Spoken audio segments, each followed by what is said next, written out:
Allah mai dubun da balagar sarki Sardauna. Kuma ji uban yan boko. Ahmadu mai hawar kalima Allah ji ka mai zaje. Kuma ji uban yan boko. Ahmadu mai hawar kalima. Labor of our heroes past shall never be in vain. And one hero whose memories always linger in our minds and stands out as constant as the northern star, versatile and strong as the Iroko tree, Ahmadu Bello, the first and only premier of northern Nigeria, who served between 1954 and 1966. He was also the President General of the dominant political party in Nigeria, the Northern People's Congress, NPC. Trained as a teacher and administrator, he held the traditional title of Sardauna within the Sokoto Emirate system. The memories of this statesman will continue to linger in our minds, taking cognizance of the giant strides he laid down for the people of the defunct northern Nigeria, in particular, in uplifting the people's standard of living, development in all spheres of human endeavor, such as education, agriculture, and infrastructural development.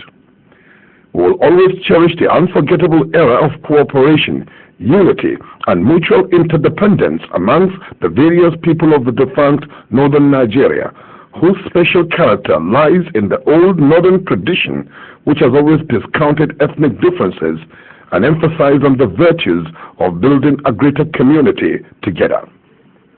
This and more were the legacies of the late Sir Ahmadu Bello, Sardauna of Sokoto and Premier of Northern Nigeria.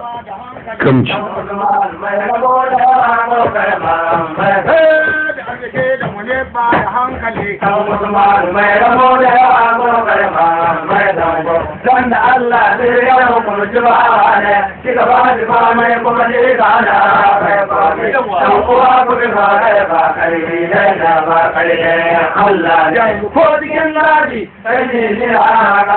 In June 1909, a child is born to the family of Ibrahim, and the child is called Ahmadu.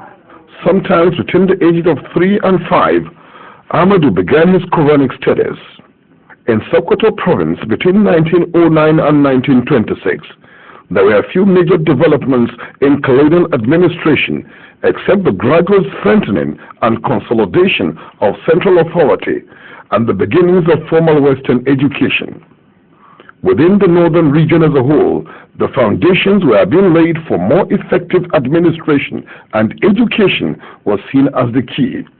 This required teachers, and specifically the training of local teachers. No doubt then, Western values as well as Western skills were being taught, and Katsina College would be the ideal place for nurturing of such values and skills. Thus, Ahmadu Bello was at Katsina College from 1926 and graduated in 1931. Ahmadu Bello had earlier been sent to Sokoto Provincial School, the only modern school in the whole of Sokoto province then. On completion of Katsina College in 1931, Ahmadu was appointed to be a teacher in Sokoto Middle School under the then native authority. Ahmadu was known as Ahmadu Raba or Dodo Raba, which means likely successor to the district headship of Raba. In 1934, when Ahmadu's cousin, who was district head of Raba, died, Ahmadu was asked to replace him.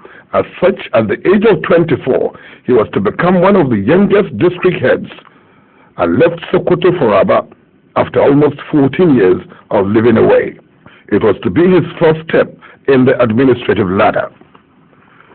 In 1938, after the death of Sultan Hassan, Abubakar III was selected as Sultan, and within a short period of time, his title of Sardauna was given to Ahmadu, who, for all practical purposes then, becomes known as Ahmadu Sardauna or Ahmadu Bello Sardauna of Sokoto.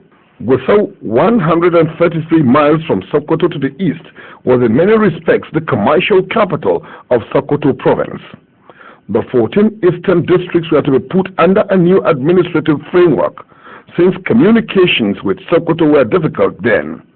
A councillor from Sokoto was to be put in charge of these eastern districts and coordinate the activities of the district heads in the area. A sub-treasury was also established in the new headquarters in Gusau, and the councillor was to be the new Sardauna Ahmadu. After the conviction and subsequent acquittal by an appeal court on the celebrated tax case, the effort to try to remove the Sardauna from Gusau proves his biggest challenge and the preliminary launching of his political career. In 1949, Sardauna Ahmadu was elected into the House of Assembly, which met twice a year in Kaduna. The game of politics is about to begin, and all eyes and ears focus on the rule of the game. Sardauna was a real leader, a leader that embraced everybody, irrespective of his religion or tribe. It is interesting to know that this great man extended his hand of cooperation to the late chief of Kagoro, a Christian from a minority tribe in southern Zaria, and the two of them became the best of friends.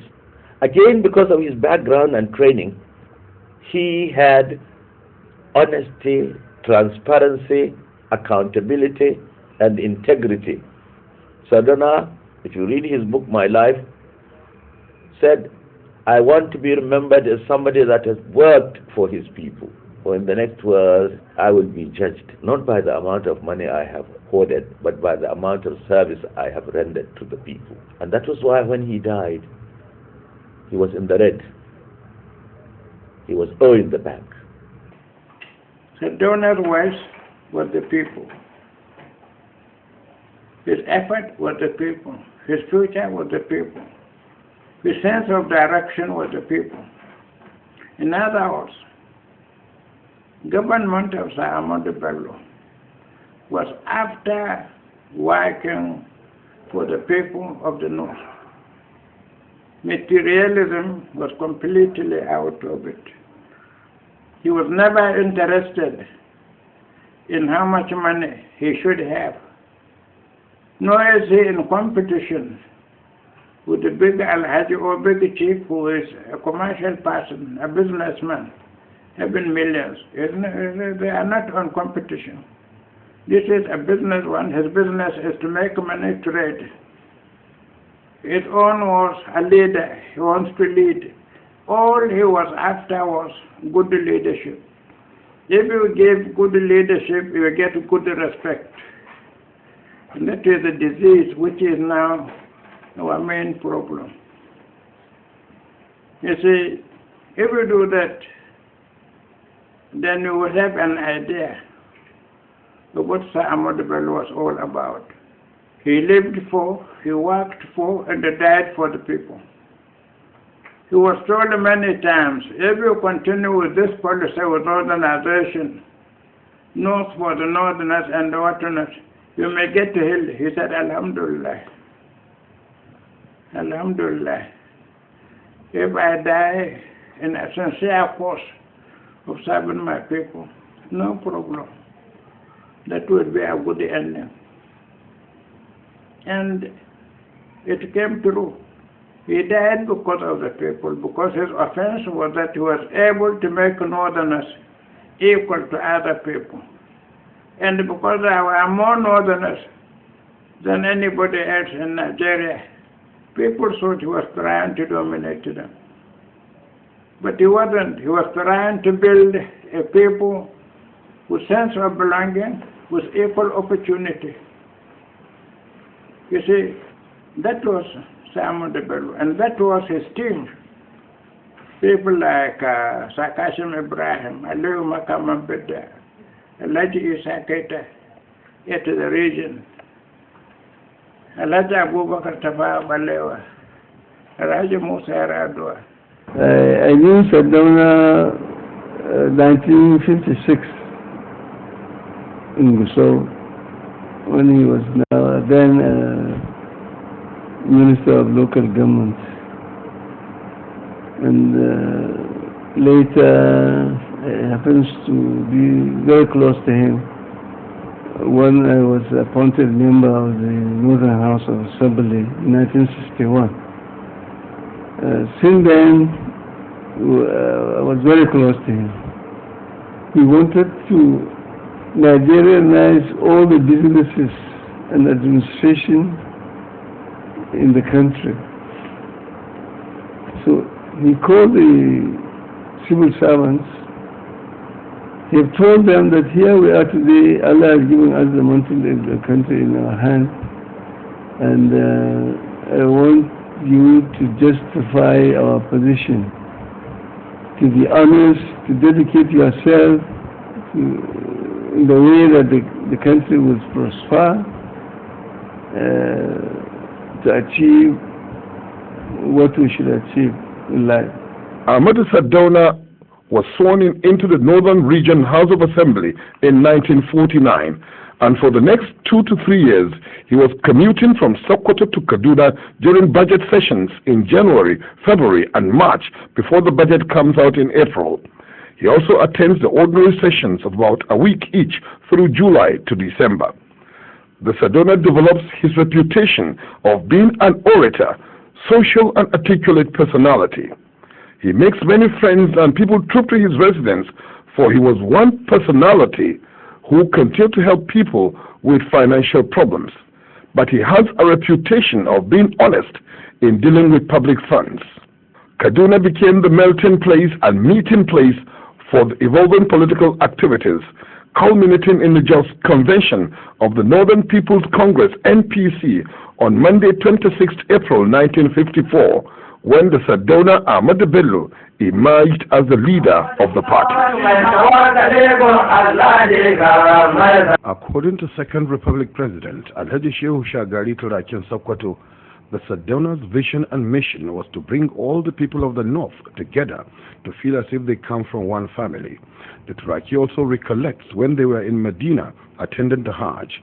After lunch at the lodge of the late Premier and everyone was leaving, the Premier asked Alhaji Shehu Shagari and the late Sheikh Abubakar Gumi to stay back, after which he directed Sheikh Gumi to accompany Shehu Shagari to the tomb of Prophet Muhammad sallallahu alaihi wasallam and ensure that he prays and promises that whenever anyone does anything bad to him, he will in turn repay the person with kindness. After going through all this, they went back to the Sardauna, who now told them that the secret of progress in life lies in being able to repay evil with kindness. And because of the leadership qualities he sees in Shehu Shagari, he, Shehu, must imbibe this attitude. Solid foundation of educational and industrialization of northern Nigeria.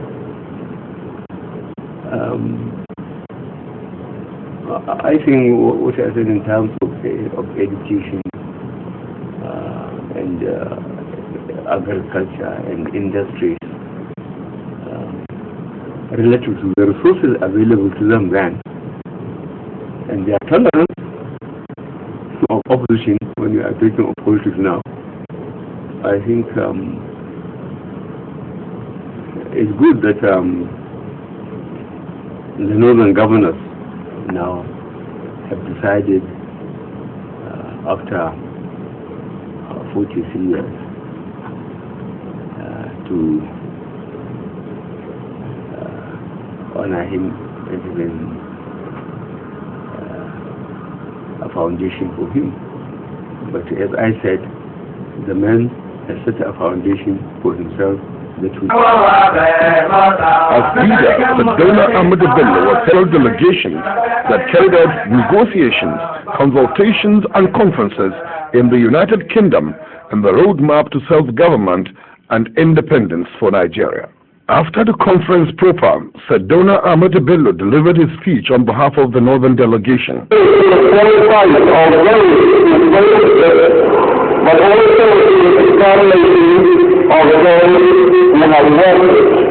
After the conference, a dinner party was held, and in the course of the visit, Sardauna also hosted northern Nigerian students in the United Kingdom, assuring them of genuine assistance and encouragement to make them excel and come back to contribute their own quota to the development of the North. The Sardauna's vision and mission had always been to see to the industrialization of the North. As such, while in the United Kingdom, he visited some industries to map out strategies and ideas of the North's industrialization.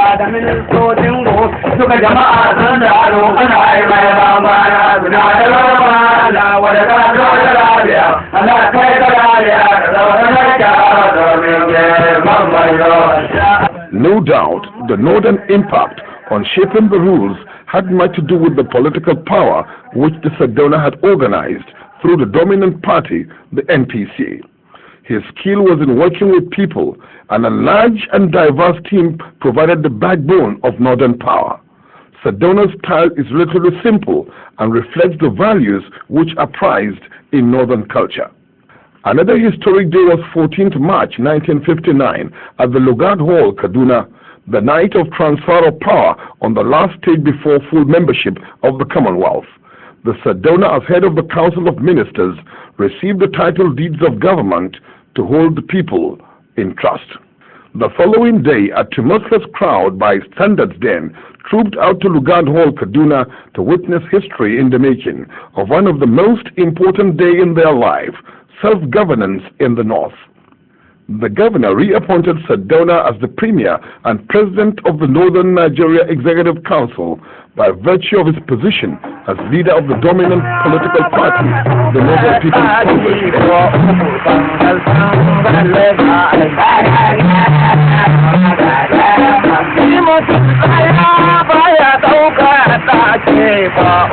The spirit of brotherhood and friendship of all peoples of the North was displayed during the self-government celebrations. All tribes and ethnic groups in the region were represented.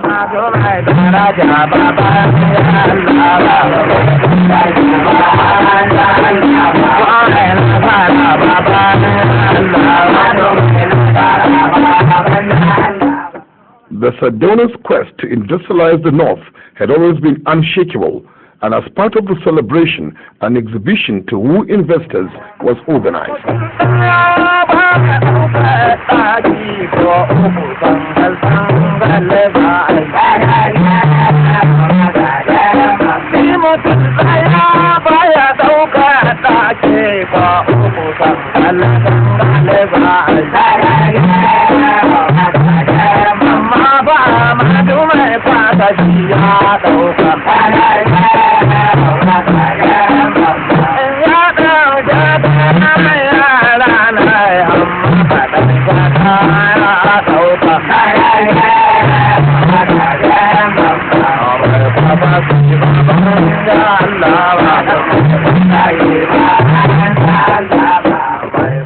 Children, as leaders of tomorrow, were also enjoined by the Sardauna to study hard and join in the building of a new North. The Duke of Gloucester was also present to lay the foundation stone of a new legislative building housing chambers of the House of Assembly and House of Chiefs at Lugard Hall, Kaduna.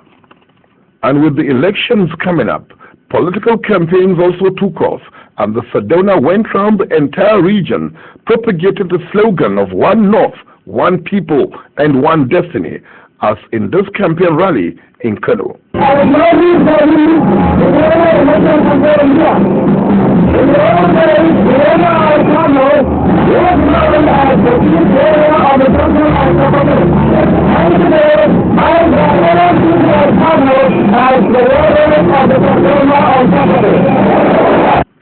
Politicians from other regions also took to the campaign trail. Chief Awolowo of AG, Dr. Nnamdi Azikiwe of NCNC, and Malam Aminu Kano of NEPU. The election results established the dominance of the Northern People's Congress, NPC, in the political landscape of Nigeria, and Alhaji Abubakar Tafawa Balewa was invited to Lagos to form the central government. Alhaji Abubakar Tafawa Balewa and Sardauna Ahmadu Bello, alongside leaders from other regions, were in London for the Independence Conference, Independence Day, 1st October 1960. The Prime Minister, Alhaji Abubakar Tafawa Balewa, received the independence documents from representative of the Queen of England, Princess Alexandra, after which the Prime Minister delivered his address. Today is Independence Day.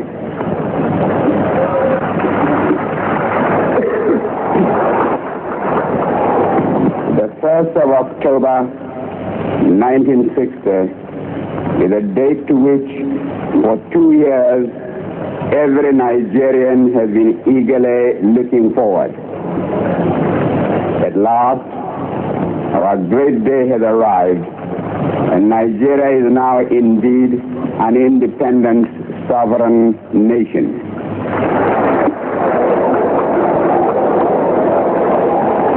words cannot adequately express my joy and pride at being the Nigerian citizen privileged to accept from your Royal Highness these constitutional instruments which are the symbols of Nigeria's independence.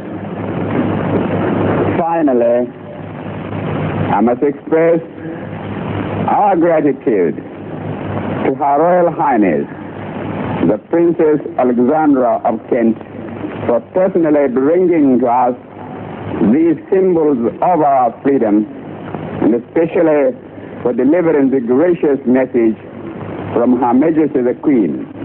And so, with the word, God save our Queen, I open a new chapter in the history of Nigeria and the Commonwealth, and indeed of the world. Princess Alexandra also delivered a speech. Everything commands from the Queen to read to you the following message from Her Majesty to her people of Nigeria. I have entrusted to my cousin the duty of acting as my representative at the celebration of the independence of our country. Princess Alexandra was also in Kaduna, capital of northern Nigeria, and was received by the governor, his wife, and the Sardauna. The representative of the Queen of England, Princess Alexandra, on the visit to northern Nigeria, was also accompanied by the Sardauna to the ancient town of Bida.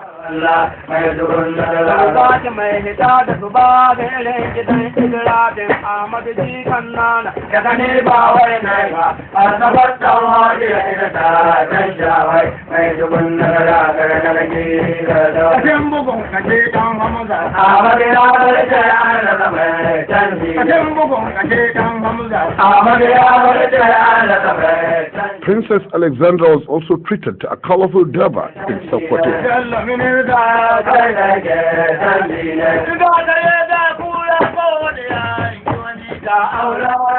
As the first and only premier of Northern Region, the late Sardauna Sir Ahmadu Bello's legacies will forever linger in the minds of the people. He has left his mark in the sands of time in areas such as Nigeria's political development, traditional leadership, civil service, development strategy, religious issues, and consolidation of community. Other areas include communications and agricultural schemes, industries, and infrastructure. Yes, he worked for the people, in particular in the field of education, for example. When Sardauna became the premier, there were only 2 secondary schools in the entire north.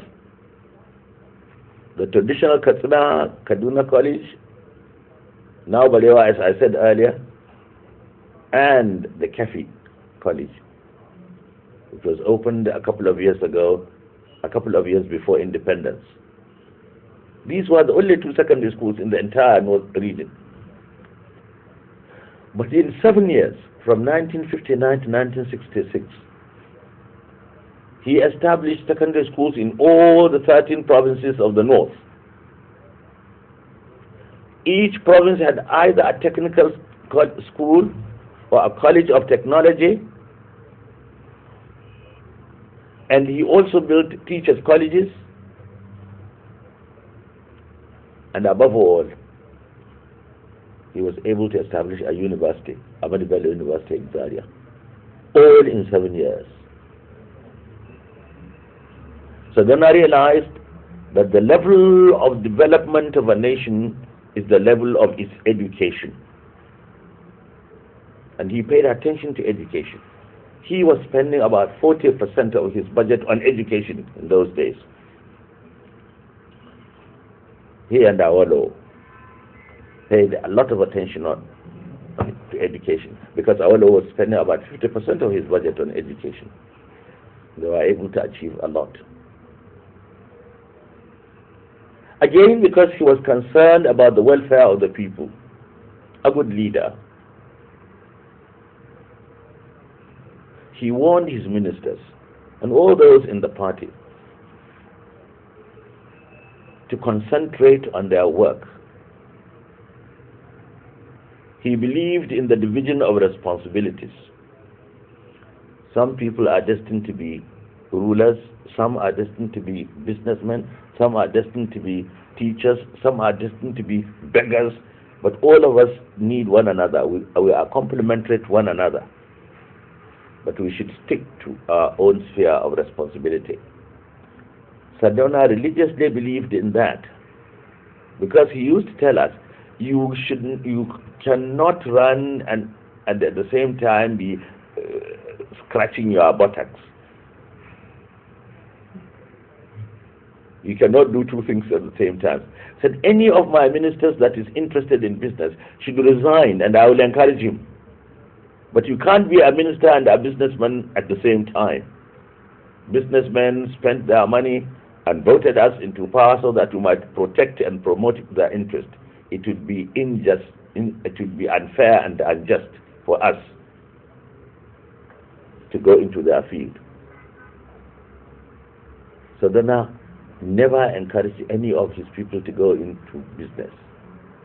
Said it was not their business to be in business. Their business was to administer, to rule. And that was why they were elected, to look after the people, protect and promote their interests.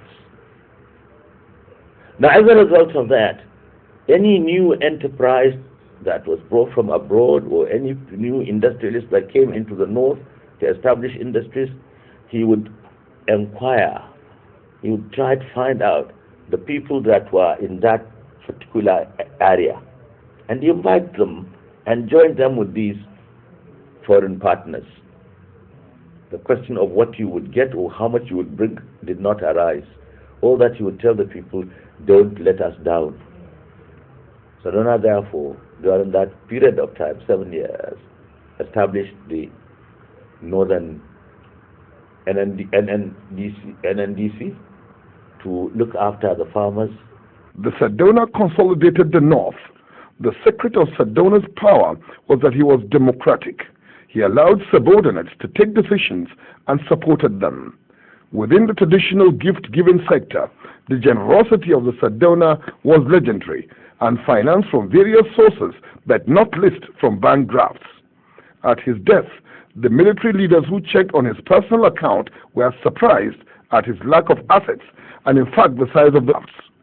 Sardauna's sense of public probity extends to his willingness to go through proper channels in handling all issues. Sir Ahmadu Bello was a nationalist with a difference. He was a federalist and saw federalism as the key to large-scale unions in Africa and elsewhere. Within the national context, Sir Ahmadu Bello was insistent. Let us not forget our differences. Let us understand our differences, and in so doing, build unity in our country. A great man indeed, Sir Ahmadu Bello, Sardauna of Sokoto and Premier of Northern Nigeria. Death came knocking for this great man of all times, Sir Ahmadu Bello, Sardauna of Sokoto, first and only Premier of Northern Nigeria, with the attack on his residence by dissident soldiers on the 15th of January, 1966. The late singer Musa Dankwero captured the mood in his hit song after the death of the Sardauna, in which he sang and lamented, "It is better to die in honor than be disgraced."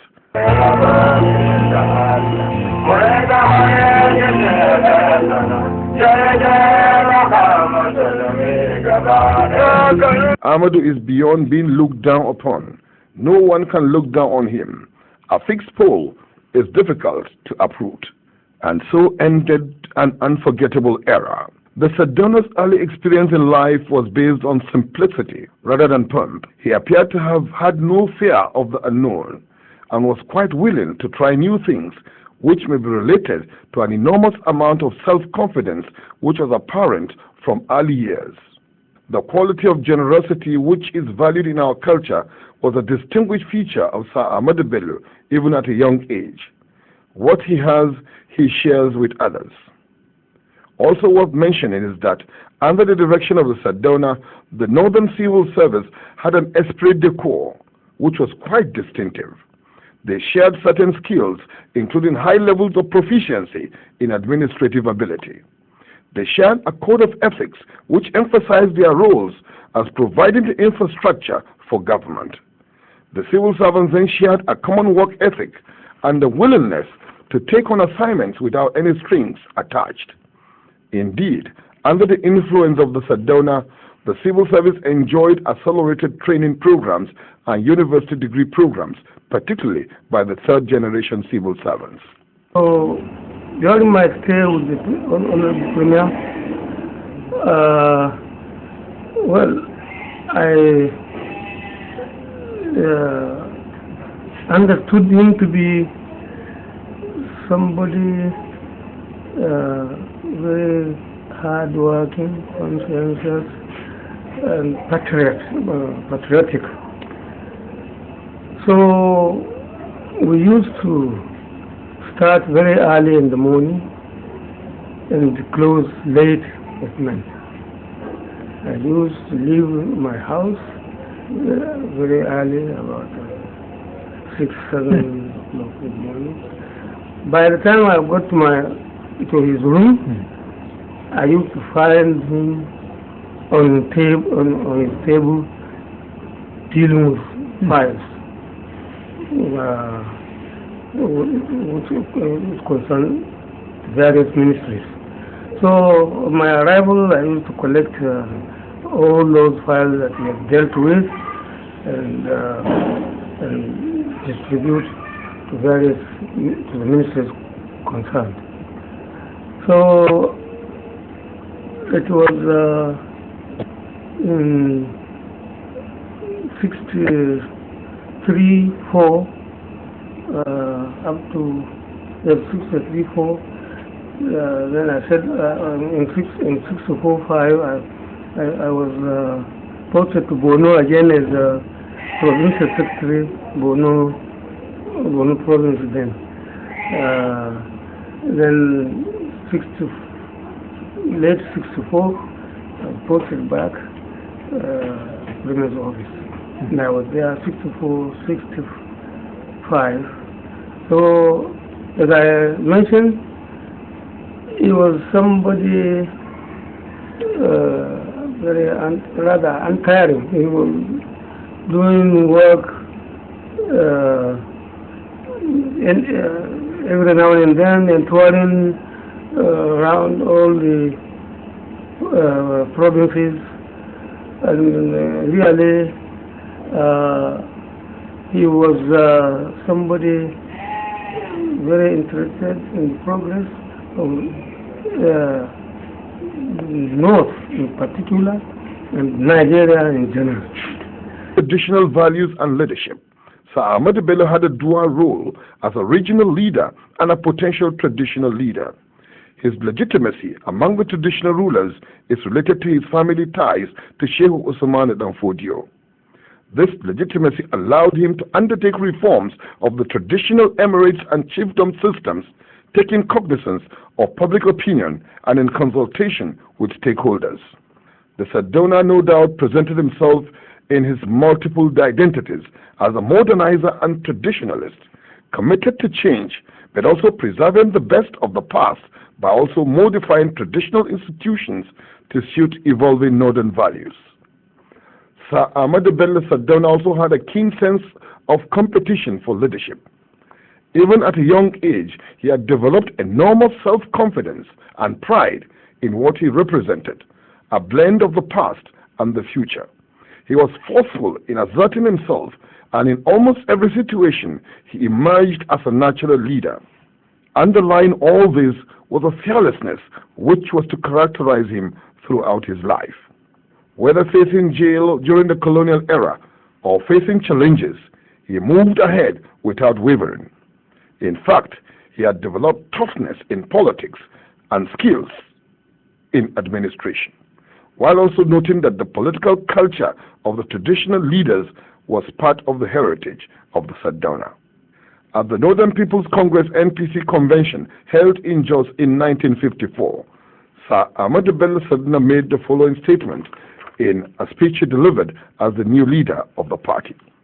we will retain and strengthen all our good customs and ways of life, which we think will not interfere with our modern development, and drop all our bad customs and ways, which we believe will hamper our onward progressive march. Sir Ahmadu Bello Sardauna of Sokoto, Premier of Northern Nigeria, Gamji or Iroko as widely known. The Northern Governors Forum, comprising governors from the 19 northern states, has initiated efforts to sustain the legacies of the late Premier. However, the present leadership of the forum, under the chief servant, Dr. Muazu Babangida Aliyu, OON, Talbamina, Governor of Niger State, has taken the issue to higher levels, and with the zeal and commitment being shown by the Governors Forum. Every Nigerian child, particularly of northern extraction, may recall or might have heard the story of Nigerian independence, and particularly the effort of the leaders of the time. If you have not heard about free education in the West, and the stability and the unity of the North, and the enterprise of the East, then you have not heard the story of Nigerian independence up to the period of civil war.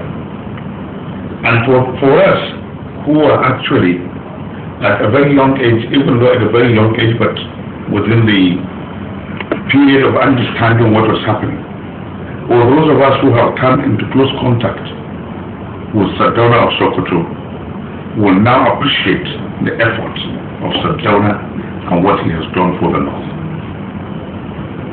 He may not have, or he might not have declared free education like Chief Awolowo did in the West, but believe me, what we heard and what our seniors had was more than free education, because we were even paid to stay in school. And the school was the best part of the society, where every child was eager for the morning to dawn so that he could go to school.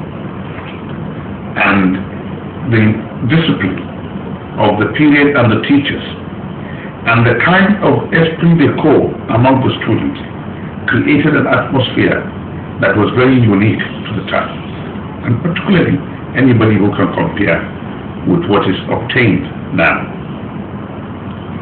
The foundation that Sir Ahmadu Bello laid down, in fact the legacies that he had left, were the ones that are still being shown to any person in this part of the world. The roads constructed during his time, they are still more durable than the one constructed now. The schools constructed during his time, they are still standing there. And not to talk about integrity, honesty, and accountability. When the Sardauna of Sokoto died, nobody could trace any foreign account, not to talk of, in fact, even domestic account. Indeed, the only house that could be said to be his was the one, the traditional one in Sokoto. And those are the kind of leaders, that people will respect, that people will follow blindly, that people will want to protect. Those are the kind of leaders that God in His mercy will ensure that people respect them even after many years of their death. So that is why we want to bring back the value system, the spirit that Sir Ahmadu Bello has left for us. And that is the spirit of integrity, the spirit of honesty, the spirit of accountability. And those are the legacies that we will also not only make sure that it's entrenched in the new system, but that our children and our grandchildren also continue to adopt. So that if we have nothing else, at least we will have a value system that the world will recognize, and that Nigeria will begin to regain its status and place in the world. And I believe that we should celebrate Chief Obafemi Awolowo, Dr. Nnamdi Azikiwe, Alhaji Abubakar Tafawa Balewa, as well as Sir Ahmadu Bello, And that is why we're doing what we're doing. And we do pray that it will click with the Nigerian people. It seems the long-awaited new era of the Sardauna's Foundation has come to make this dream a reality. Late Ahmadu Bello may his soul rest in peace. I think it's a household name, not only in northern Nigeria, but in the great country. And he is worthy of emulation. And so what the northern governors, under the dynamic leadership of our own governor of the state, are trying to do, I think it's very commendable, and we support them, and we will continue to support them and give them our support. Certainly all of us, the elder generation I'm talking about, were the beneficiaries of Sardauna's action, and by extension the younger generation also the beneficiaries of Sardauna's legacy.